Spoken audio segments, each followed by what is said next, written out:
Bienvenidos a esta sesión del Cloudster Summit 2022. Yo soy Ricardo González, Chief Technology Officer de Cloudster, y para mí es un placer acompañarlos para presentarles este contenido específico del pilar de excelencia operativa del Well Architected Framework, uno de los que mm, tienen mayor impacto en cualquier organización, y tiene que ver justamente con la forma en que se operan las cargas de trabajo. Entonces, muy brevemente, yo pues soy de nuevo Ricardo González y llevo pues más o menos un poquito más de 20 años eh, enfocado en actividades de arquitectura de soluciones y procesos de desarrollo de software en múltiples verticales como telecomunicaciones, servicios financieros, salud, seguridad, digital marketing, industria, cloud services.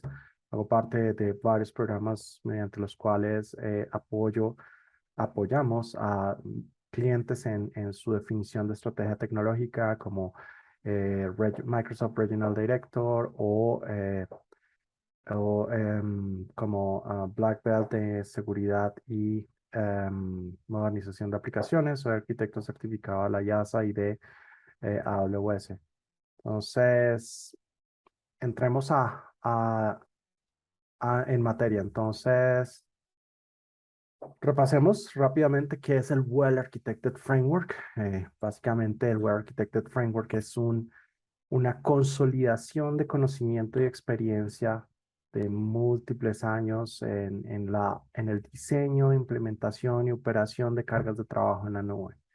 Esto básicamente, esta consolidación de conocimiento se hace en forma de preguntas que nosotros como usuarios de la nube deberíamos hacernos para entender en qué punto estamos con respecto a la utilización de las buenas prácticas. Y ese conocimiento está organizado en 6 pilares: excelencia operativa, que es el enfoque de esta sesión; seguridad, confiabilidad, optimización de costos, rendimiento; y el último pilar que se ha adicionado a este marco de referencia es el pilar de sostenibilidad, ya enfocado en la manera en que utilizamos de manera más óptima los recursos para reducir el impacto en el medio ambiente. Entonces, como les decía, este conocimiento pues, se organiza también a través de principios de diseño. Hay unos principios de diseño que son generales, transversales a todos los pilares, y otros que son específicos a cada pilar.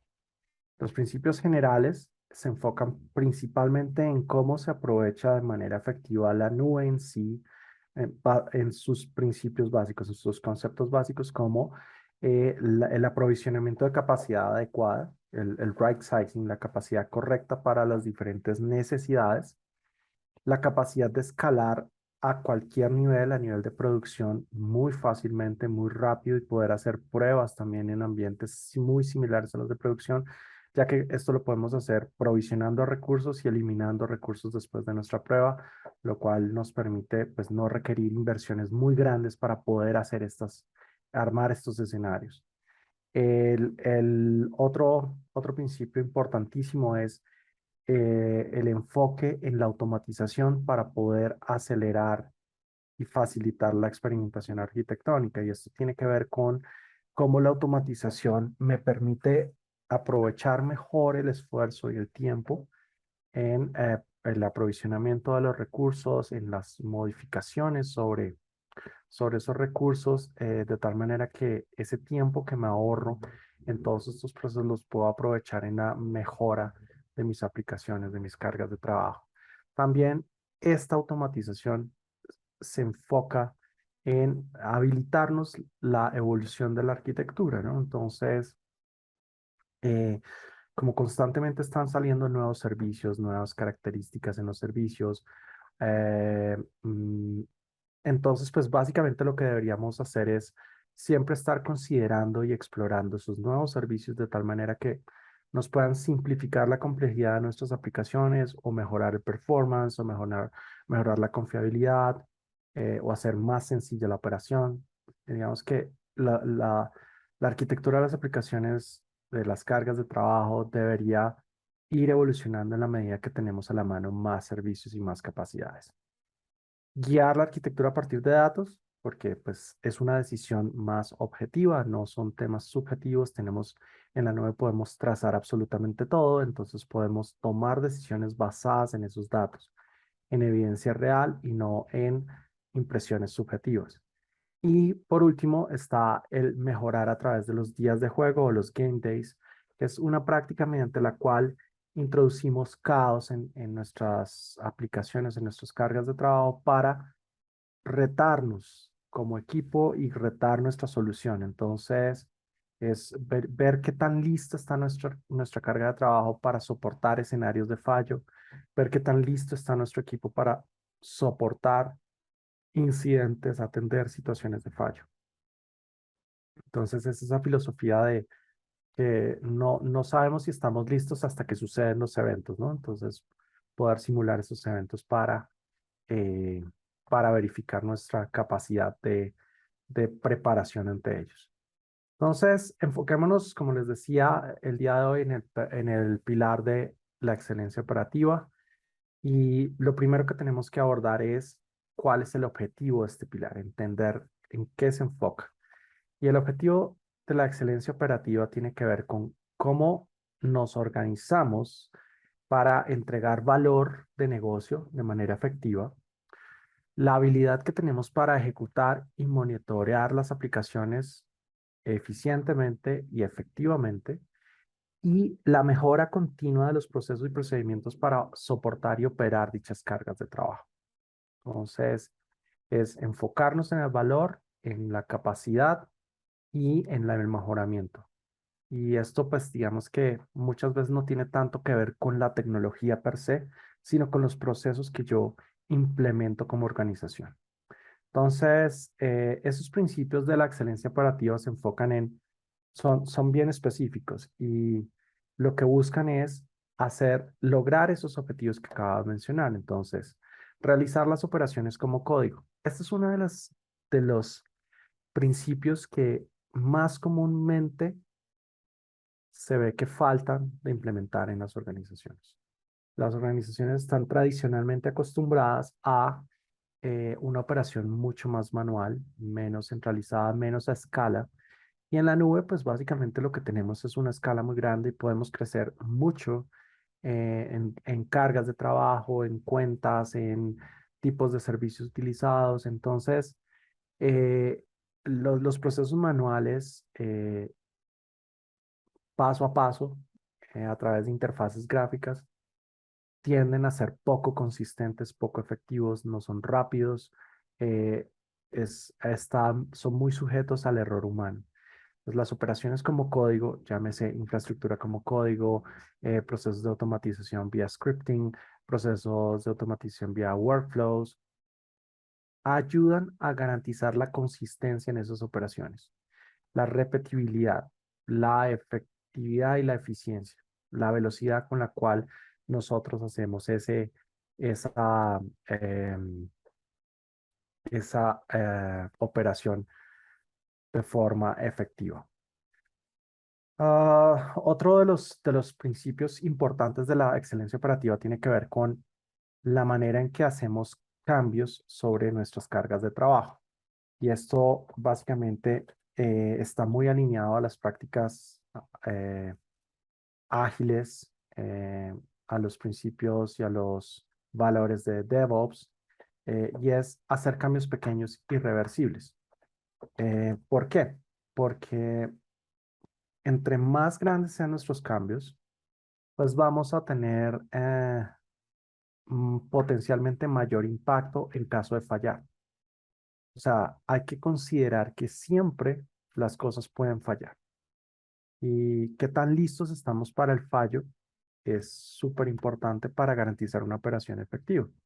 Entonces, cuando yo hago los cambios muy frecuentes, pero que son pequeños, y es decir, tienen un impacto menor, pero mantengo una cadencia más alta, pues el riesgo de necesitar devolverme, el riesgo de deteriorar nuestra operación es mucho menor que cuando tenemos cambios grandes, acumulativos, Entonces tiene que ver con esa cadencia.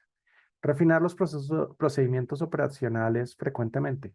Todos los días debemos aprender de nuestra operación diaria. Y es que cada día pues las cargas de trabajo tienen múltiples servicios, a veces se presentan anomalías que no se han anticipado. Entonces, ante esas anomalías, ante esos eventos, debemos básicamente optimizar nuestros procedimientos, incluir nuevos elementos, nuevas condiciones que afectan la ejecución de nuestros procedimientos operacionales. Constantemente mejorarlo. Anticipar al fracaso, y esto es como lo que llamaríamos el premortem. El premortem es antes de que suceda el evento, ¿cómo podemos explorar qué tan listos estamos para atenderlo? ¿Qué tan listos estamos para responder ante una situación de falla? Entonces, eso es anticiparse al fracaso, tanto desde la perspectiva tecnológica como desde la perspectiva de proceso. Adicionalmente, aprender de los fallos operacionales, ¿no? Entonces, no es solo aprender de y refinar nuestros procedimientos, sino cuando hay incidentes, poder disectar la situación y entender las causas, ajustar nuestro monitoreo para identificar esas causas, ajustar los procedimientos para atender el incidente o para prevenir dicho incidente y de esa manera optimizar la operación. Entonces, siempre podemos aprender, siempre podemos mejorar. Nadie se las sabe todas, ningún equipo se las sabe todas, nadie tiene todo absolutamente controlado, siempre hay cosas nuevas y debemos estar listos para aprender de esos fallos y mejorar nuestra postura ante esos fallos. ¿Cuáles son las áreas específicas de la excelencia operativa? Como les decía en los objetivos, uno, una de las áreas es la manera en que nos organizamos, cómo está la organización para operar las cargas de trabajo. La segunda área específica de la excelencia operativa tiene que ver con la preparación, cómo nos preparamos como equipo y cómo preparamos nuestras cargas de trabajo para poder ser operadas efectivamente. Una tercera área de la excelencia operativa tiene que ver ya específicamente con la operación, con el día a día, el run the business, cómo mantenemos nuestras cargas funcionales de manera efectiva, eficiente, con el menor costo posible. Eso es. Y por último, el área de la evolución, en donde aprendemos de nuestros fallos, en donde identificamos nuevas variables que impactan nuestros procesos y mejoramos nuestra postura operacional. Entonces, vamos a ir recorriendo cada una de estas áreas. La primera, como les decía, la organización tiene que ver con los modelos operacionales, cómo una organización opera, bueno, dice, implementa y opera sus cargas de trabajo.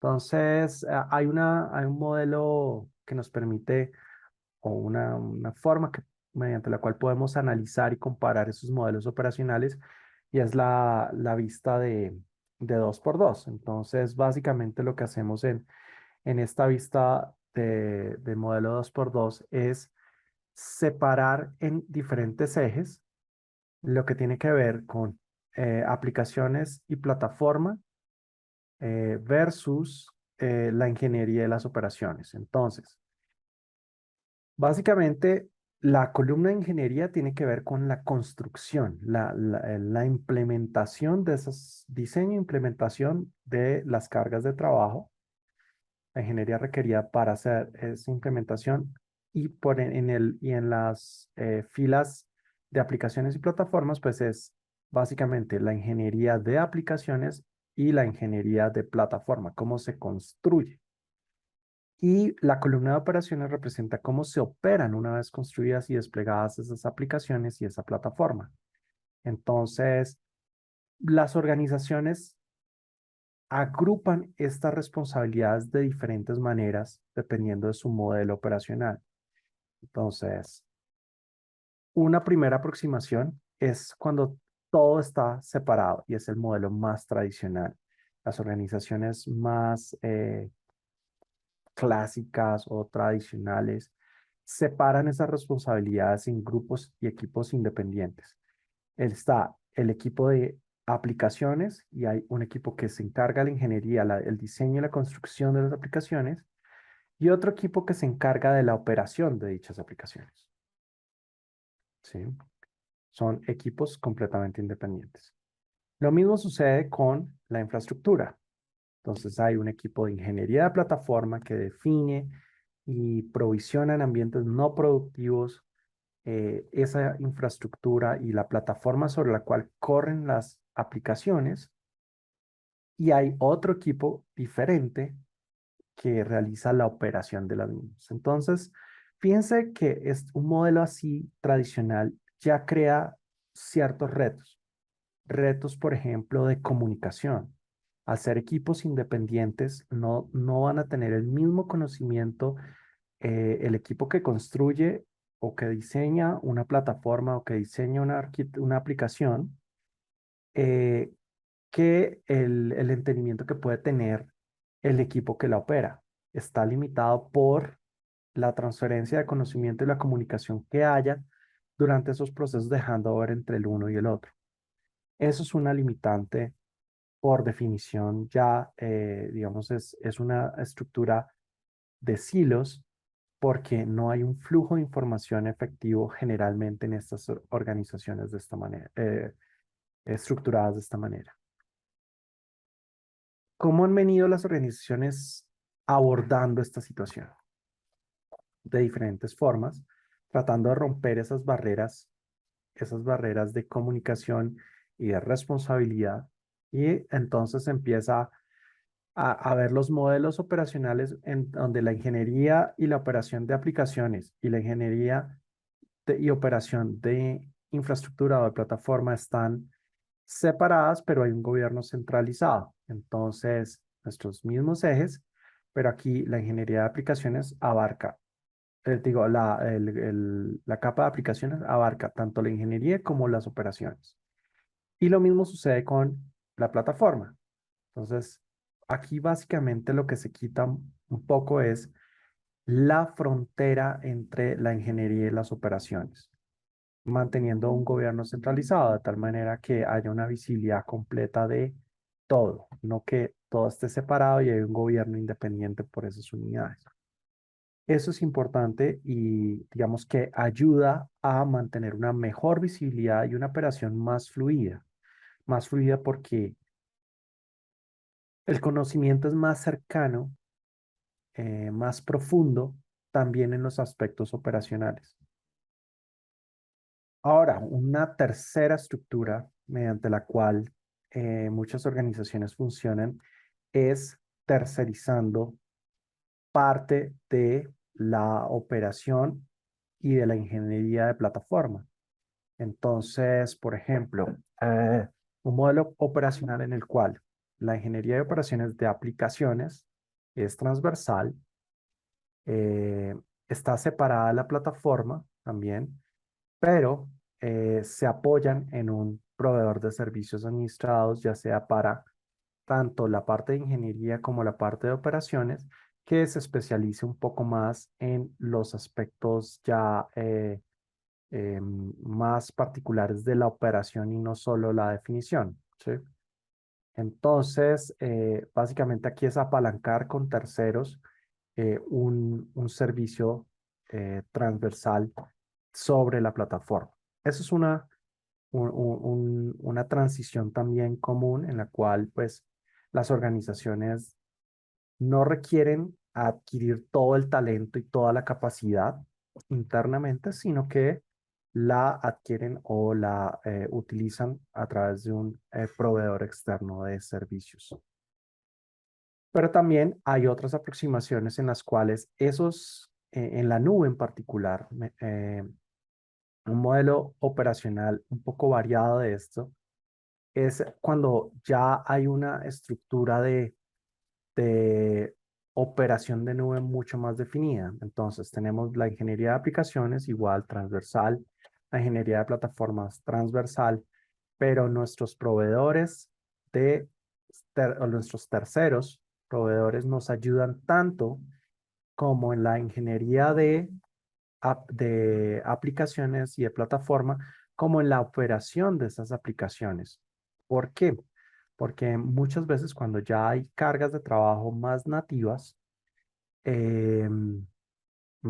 la nube, hay una relación más cercana entre el código y los servicios.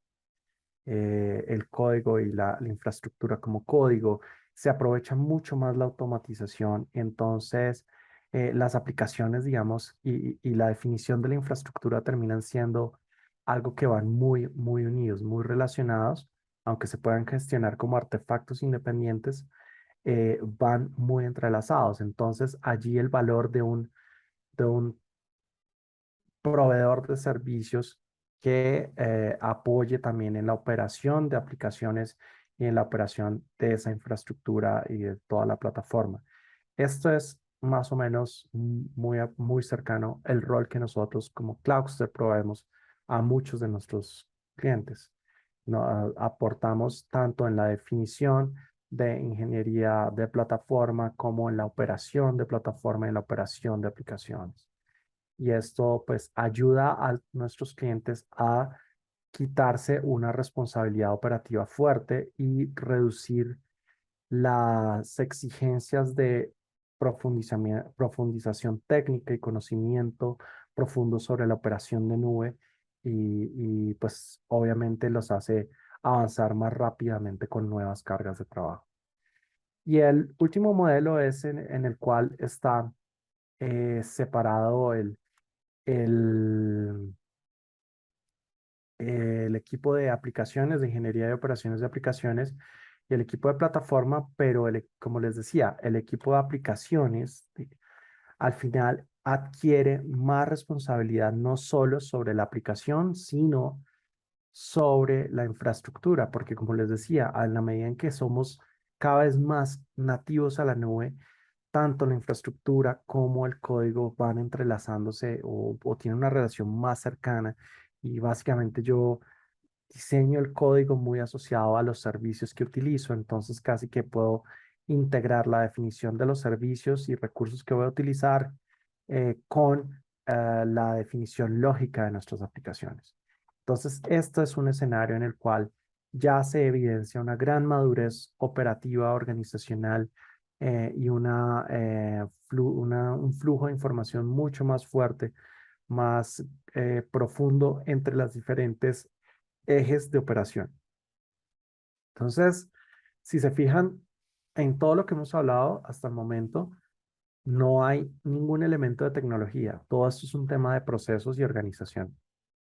Y esto es clave entenderlo y clave identificar el modelo operativo, cómo nos bloquea o cómo nos dificulta eh, avanzar fácilmente o cómo nos lo facilita, ¿no? Entonces, recuerden que pueden ir colocando sus preguntas a través del chat y vamos a estar respondiéndolas mientras avanzamos en la sesión. Entonces, siéntanse la libertad para hacerlo. Ahora, vámonos a una siguiente área de la excelencia operacional, es la preparación. La preparación cubre varios aspectos. Uno, recuerden uno de los objetivos que era poder monitorear y operar las cargas de trabajo de manera efectiva y eficiente. Entonces, para poder monitorear, para poder operar, yo necesito tener la información necesaria, ya la información requerida para poder visibilizar cualquier aspecto asociado a nuestras cargas de trabajo. Entonces, la trazabilidad cubre aplicación, la carga de trabajo como un todo, la actividad de los usuarios, las dependencias de servicios externos u otros servicios propios de mi organización y la trazabilidad de una transacción, desde una solicitud de un cliente, cómo llega, cómo pasa entre diferentes componentes, cómo evoluciona y cómo se responde esa solicitud. Poder tener ese detalle de todos los pasos de la transacción para identificar potenciales problemas, cuellos de botella, issues de performance. Entonces, la trazabilidad va a todo nivel. ¿Y cómo organizo esa trazabilidad? Pues hay tecnologías para ello, pero esto también termina siendo un elemento de proceso, porque cada carga de trabajo tiene unas métricas y unos recursos que utiliza que debo trazar de manera específica. Entonces, Súper importante este diseño de trazabilidad. Otra parte de la preparación es el diseño de las operaciones y es cómo voy a operar todos estos recursos de mi carga de trabajo, mis cargas de trabajo. Entonces, prácticas que son esenciales, el control de versiones. Recuerden, si hago operaciones como código, pues tengo que versionar ese código. Tengo que controlar la evolución del mismo, saber cuál es la versión vigente del script, cuál es la versión vigente de la plantilla y no por allá, no, tener una carpeta con 50 versiones de la misma script y la verdad no saber cuál es lo vigente, ¿no? La gestión de configuración, poder trazar cómo evolucionan las configuraciones de los recursos, el despliegue, la construcción y despliegue continuos, entonces todo lo relacionado a CI, CD, muy asociado a la práctica de DevOps, a la entrega continua del software, la gestión de parchado, qué tan listo estoy para poder parchar y actualizar la infraestructura que yo tenga desplegada. Recordemos que cuando es servicios, plataforma con servicio, no necesito parcharlo. La misma nube se encarga de hacerlo de manera automática.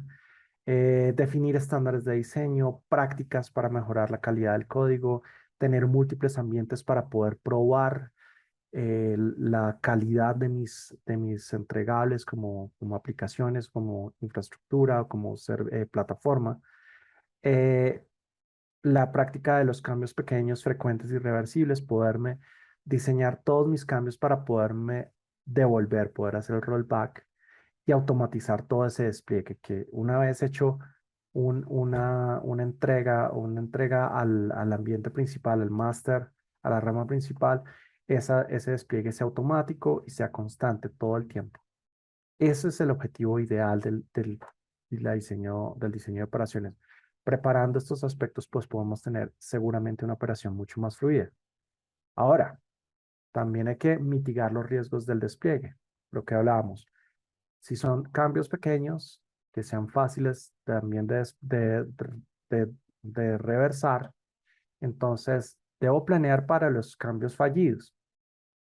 ¿Qué pasa si un cambio falla? ¿Cómo me devuelvo a la condición anterior? ¿Tengo algún mecanismo para recuperarme rápido?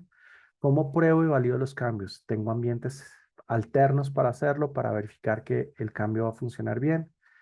Los sistemas de construcción y despliegue, build and deploy, probar con despliegues limitados. Eso es una forma mediante la cual yo en mi ambiente productivo despliego solo en una parte, un pedacito, y solo parte de esa carga de usuarios la redirijo a la nueva versión y progresivamente voy incrementando la cantidad el porcentaje de la carga que ya está actualizada. O hacer despliegues blue-green. Despliego toda una nueva infraestructura con la nueva versión y redirijo el tráfico a esa nueva versión. Si falla, entonces me devuelvo a la versión anterior que todavía no la he eliminado hasta que no haya verificado que toda la nueva versión funciona bien.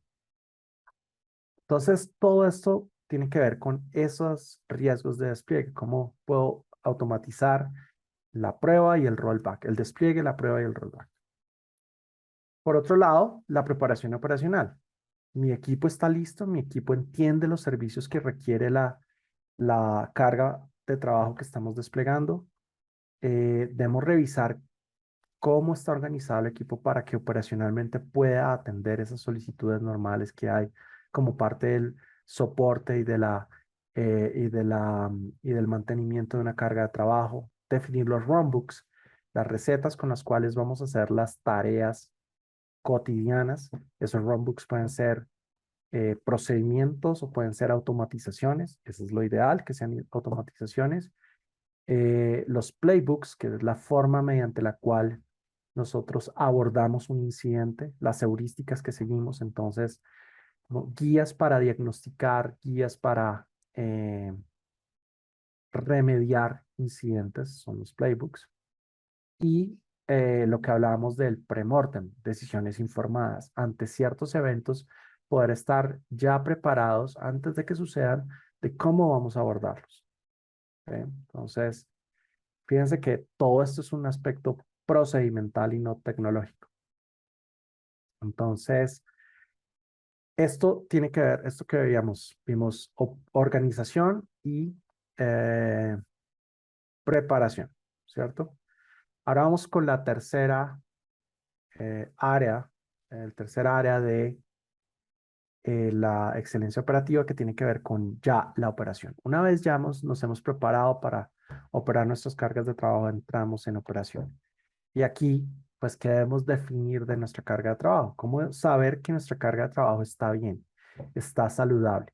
Entonces debemos identificar KPIs, indicadores de performance, métricas, las métricas que son importantes para recolectar y para analizar, establecer baselines sobre cuál es el comportamiento normal de mi carga de trabajo, conocer esos patrones de actividad que a final de mes tenemos un pico, en la quincena tenemos otro pico, pero durante el resto del mes son valles. Eso es un patrón de actividad de los usuarios, por ejemplo, para una nómina o para un servicio financiero. También identificar las alertas que pueden poner en riesgo el resultado de nuestra carga de trabajo, ¿sí? Entonces, por ejemplo, cosas como está incrementando tanto la carga que el consumo se nos está incrementando y eso pues puede hacer no viable económicamente un proyecto, por ejemplo. Entonces, cuando los resultados se ponen en riesgo o el performance de la base de datos se está degradando y eso hace que menos usuarios puedan procesar sus transacciones en el e-commerce. Eso pone en riesgo los resultados. Entonces, las alertas identificar esas alertas y sobre todo, pues, que sean accionables, ¿no? Alertas sobre anomalías, comportamientos que están fuera de los patrones de actividad, pues deben ser analizados en manera detallada. Eso pueden ser aspectos relacionados a seguridad, a operación. eh, Muchas veces las anomalías tienen que ver con ataques, entonces carga repentina eh, u otro tipo de patrones que no sean normales y validar que los resultados y la efectividad nuestra de la carga de trabajo pues se esté dando. Ahora, entender la salud de nuestras operaciones. Fíjense que comprende exactamente lo mismo, los mismos puntos, pero no orientados a la carga de trabajo, sino a las operaciones. Entonces, ¿cuáles son las métricas de mi equipo operacional?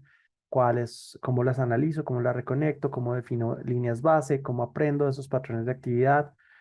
¿Cuándo hay más tickets, más solicitudes? ¿Cuándo hay más incidentes? Eh, ¿Qué situaciones pueden poner en riesgo mi operación? Todo esto es básicamente lo que debemos entender en nuestra operación. Entonces, les voy a plantear algunos ejemplos de las métricas de carga de trabajo versus las métricas de nuestras operaciones. Entonces, en una carga de trabajo podemos ver, por ejemplo, en un e-commerce, cuántas órdenes hemos recibido, cuál es el costo de nuestra carga de trabajo, cuál es el tiempo de respuesta por solicitud, la tasa de error por unidad de tiempo o por unidad de solicitudes, el número de solicitudes, las solicitudes que se completan, eh, la utilización de los recursos dentro de la carga de trabajo. Todo eso tiene que ver con la carga de trabajo, no tiene que ver con nuestras operaciones. Pero por otro lado, hay otras métricas que son relacionadas a las operaciones. Nuevas funcionalidades entregadas. Esto es de nuestro equipo de aplicación. ¿Qué tantos features por unidad de tiempo se entregan? En cada sprint, ¿cuántos features estamos entregando? Mensualmente, ¿cuántas nuevas funcionalidades van? Es un KPI de operaciones. Casos de soporte a clientes. ¿Qué tantas solicitudes hay por unidad de tiempo? Despliegues exitosos y fallidos. El tiempo para detectar una falla. Una vez se presenta un incidente, ¿cuánto tiempo o una situación que sea una falla que afecte el comportamiento de nuestra carga de trabajo? ¿Cuánto tiempo pasa para que nos demos cuenta y empecemos a trabajar para remediarla? O el tiempo para recuperarnos de una falla. Se presentó un incidente, una falla en el servicio, ¿cuánto tiempo nos tomó como equipo recuperar el servicio? Entonces, si se fijan, son dos categorías de métricas bien diferentes, pero que ambas determinan la salud de nuestro negocio en términos de operaciones, ¿no? Una forma, son formas muy frecuentes de medir esas métricas operativas a través de entender los requerimientos de operación, los tiempos de respuesta, los tiempos de la primera respuesta, el nivel de resolución en la primera respuesta, que es una de las cosas que es más importante poder, por ejemplo, decir que en la primera respuesta ya se resolvió con una tasa de 75%, entonces 3 de cada 4 tickets los respondo en la primera respuesta los resuelvo, identificar de dónde vienen esas solicitudes, en fin. Entonces, esto es parte de esas métricas operativas. En la operación también está la respuesta a eventos. Cuando sucede un evento, pues deberían haber procesos específicos tanto para incidentes, situaciones no esperadas que afectan el servicio, o problemas. Los problemas son básicamente incidentes reincidentes que se presentan múltiples veces y entonces ya se categoriza como un problema, el cual debemos hallar una causa raíz y mitigarlo de fondo. Entonces, ese proceso de gestión de incidentes, de gestión de eventos y problemas, esos procesos deben estar supremamente claros y deben continuamente estarse mejorando y redefiniendo si se requiere. Que haya un proceso por alerta. Si yo tengo una alerta es porque debo accionar algo. Si no hay una acción, la alerta tal vez sobra. Digamos que en principio no deberían haber alertas informativas únicamente.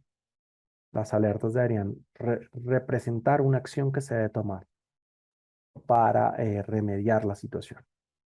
La priorización debería ser basada en el impacto en el negocio. No es lo mismo un fallo en el servicio de pasarela de pagos en un e-commerce que un fallo en la funcionalidad del perfil de usuario.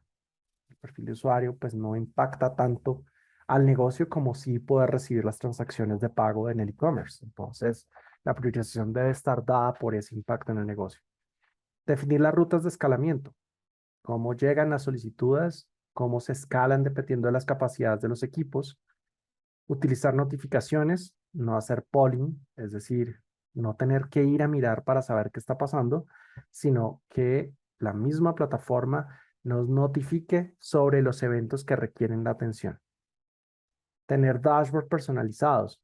No es lo mismo tener un dashboard genérico que te diga cuánta CPU utiliza la carga de trabajo, cuánto disco duro, qué espacio tienes libre, qué RAM estás utilizando, la cantidad de requests y ya.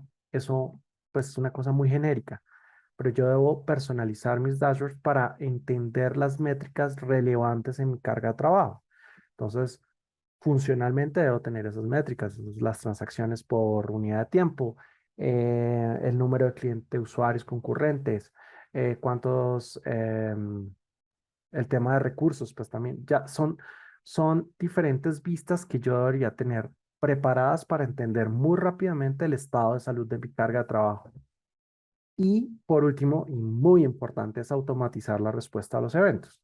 Entonces, cuando se presenta el evento, se genera una alerta, debería haber una respuesta automática que me permita recuperarme de ese evento o de ese incidente o normalizar la alerta.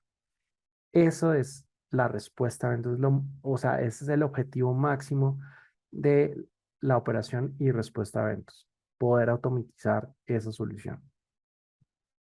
Y la nube pues provee todos los mecanismos para hacerlo. Entonces, digamos que en la nube debería ser el default y no la excepción. La última sección específica del pilar de excelencia operativa tiene que ver con la evolución. Como último punto del pilar de excelencia operativa está evolucionar. Y esto, pues básicamente abarca el poder eh, adaptar, poder aprender de nuestros errores, poder aprender de de nuestras experiencias operativas y mejorar nuestros procesos. Esto en esencia es poder definir un proceso de mejora continua eh, en el cual identifiquemos todas esas nuevos insumos que surgen con la operación constante para poder ajustar los procedimientos, ajustar las respuestas, ajustar las métricas, los umbrales, las alertas que nos permitan tener una operación mucho más efectiva y más fluida. Entonces aquí adquieren mucha relevancia el análisis post-incidente, el poder revisar qué fue lo que pasó, cuándo falló, cómo falló, cuáles fueron las causas raíces, operativamente cómo nos impactó la situación y establecer ajustes para ello. Entonces, el análisis post-incidente se vuelve muy importante. Los bucles de retroalimentación. Importantísimo escuchar al usuario final, escuchar a los stakeholders de negocio, escuchar al equipo, a todos los demás equipos que tienen que interactuar con las cargas de trabajo y con nuestro equipo de operación para poder identificar cosas que no estemos viendo y que podamos mejorar, ¿no? Siempre, pues al final, todas las personas y los equipos realizan una labor asumiendo que todo está bien, pero pues porque si no hay un feedback negativo o un feedback que los alerte para ajustar cosas, pues no hay cambios. Entonces, la retroalimentación es importante, la gestión de conocimiento, cómo compartir, cómo documentar las situaciones, cómo documentar los procedimientos y hacerlos consistentes en su ejecución, ya sean como mecanismos automáticos o como procedimientos manuales, pero que sean consistentes, identificar cuáles son esos aspectos que nos empujan a mejorar, por ejemplo, qué indicadores son los que llevan a que hagamos ajustes en nuestros procesos, por ejemplo, no sé, el indicador de respuesta, de resolución en primera respuesta. Eso, por ejemplo, es uno de los indicadores que empuja mucho más la automatización, el autoservicio, ese tipo de aproximaciones. Eh, o, por ejemplo, reducir el tiempo de recuperación. Entonces, las acciones son esas razones por las cuales debemos, basadas en las cuales debemos enfocar nuestro esfuerzo de mejoramiento. Validar los hallazgos, efectivamente, identificar, comprobar que lo que concluimos de estos procesos de análisis efectivamente y que con los ajustes estamos pudiendo hacer las mejoras que esperamos, ¿no? O sea, tener el mejoramiento que esperamos. Revisar constantemente las métricas operacionales, todos los indicadores que mencionábamos. Esto pues no son simplemente que se registren, sino que toca verlos, ver cómo evoluciona en el tiempo, ver qué acciones tomamos para mejorarlos constantemente. Compartir las lecciones aprendidas. Cada miembro de cada equipo normalmente se enfrenta a diferentes tipos de incidentes y situaciones. Y la idea es que las capacidades sean compartidas entre los equipos. Y de esa manera, pues al compartir el conocimiento y la experiencia sobre las situaciones, tenemos un equipo mucho más consciente de lo que puede pasar y de los mecanismos que tiene para poder resolver. Y no olvidar que las mejoras requieren tiempo. Es decir, tenemos que tener un presupuesto de tiempo para poder hacer todo este proceso de mejora continua. Eh, no podemos esperar que simplemente como una acción del día a día las cosas vayan a mejorar si no invertimos tiempo en ese análisis, en la revisión y pues todas estas acciones que estamos mencionando. Entonces, con esto resumo y completo lo que es la excelencia operativa. Recordemos esos objetivos que son la clave de entender este pilar del Well Architected Framework y es entregar valor de negocio. Es nuestro primer objetivo. No es tener necesariamente la mejor tecnología, sino que es la tecnología o las cargas de trabajo que entregan valor de negocio. También garantizar que desarrollamos y aplicamos las habilidades para monitorear y ejecutar sistemas de manera eficiente y efectiva, y cómo mejoramos continuamente nuestros procesos y procedimientos de soporte para dichas cargas de trabajo. Recuerden, aquí hay un elemento que depende de la tecnología, depende de las herramientas y los servicios que utilizamos, pero en el fondo esto tiene un ingrediente mayormente procedimental, organizacional, de filosofía de equipo, para poder lograrse.